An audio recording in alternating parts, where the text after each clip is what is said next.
ജീവിതത്തിൽ സന്തോഷവും സമാധാനവും കിട്ടാൻ ആഗ്രഹിക്കുന്നവരാണെങ്കിൽ ഇതൊന്ന് ശ്രദ്ധിക്കുക. ജീവിതത്തിൽ ഒരു മനുഷ്യന്റെ ജീവിതത്തിൽ എപ്പോഴും സമാധാനപരമായി കൊണ്ട് ജീവിക്കാൻ കഴിയുന്നതിന് അവന് ചില ക്വാളിറ്റി അല്ലെങ്കിൽ ക്വാളിഫിക്കേഷൻ വേണം. അതിൽ ഏറ്റവും പ്രധാനപ്പെട്ടതാണ് അവന് ക്ഷമിക്കാനും മറക്കാനും പൊറുക്കാനും കഴിയുക എന്നുള്ളത്.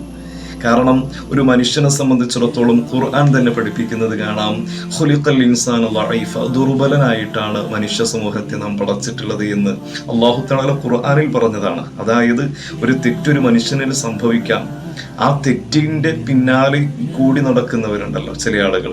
ഹബീബായ മുത്തുനബി സല്ലല്ലാഹു അലൈഹി വസല്ലം തങ്ങൾ അവിടുത്തെ ജീവിതത്തിലൂടെ കാണിച്ചു തന്ന ചില പാഠങ്ങളുണ്ട്.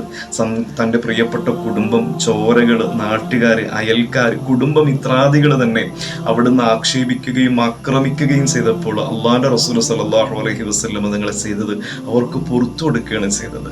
പ്രിയപ്പെട്ട മുഅ്മിനീങ്ങൾ, നമ്മുടെ ജീവിതത്തിൽ നമുക്ക് അനിഷ്ടകരമായി കൊണ്ടൊരു സംസാരങ്ങളോ പ്രവർത്തനങ്ങളോ മറ്റൊരുത്തൻ്റെ ഭാഗത്ത് നിന്നുണ്ടായിട്ടുണ്ടെങ്കിൽ അതൊരു നീറ്റലായി കൊണ്ട് നടക്കേണ്ടവരല്ല നമ്മൾ.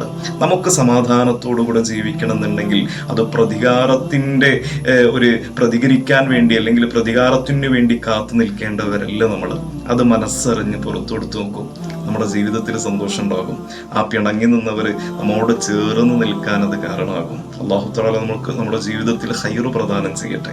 പ്രിയപ്പെട്ട മുഅ്മിനീങ്ങൾ, നമ്മൾ പൊറുക്കുക, മറക്കുക, ആ സമയത്ത് റബ്ബ് സുബ്ഹാനഹു വ തആല നമ്മളിൽ നിന്നും സംഭവിച്ച പാപങ്ങൾ അത് പൊറുക്കാനും മറക്കാനും, നമ്മുടെ ദഈഫത്തുകൾ, ദുർബല നിമിഷങ്ങളിൽ സംഭവിച്ച പാപങ്ങൾ മറ്റൊരാളുടെ മുമ്പിൽ അത് കൊണ്ടുവരാതെ മറച്ചു വെക്കാൻ അല്ലാഹു തആല ശ്രദ്ധിക്കും. അല്ലാഹു തൗഫീഖ് ചെയ്യട്ടെ. അസ്സലാമു അലൈക്കും വറഹ്മത്തുള്ളാഹി.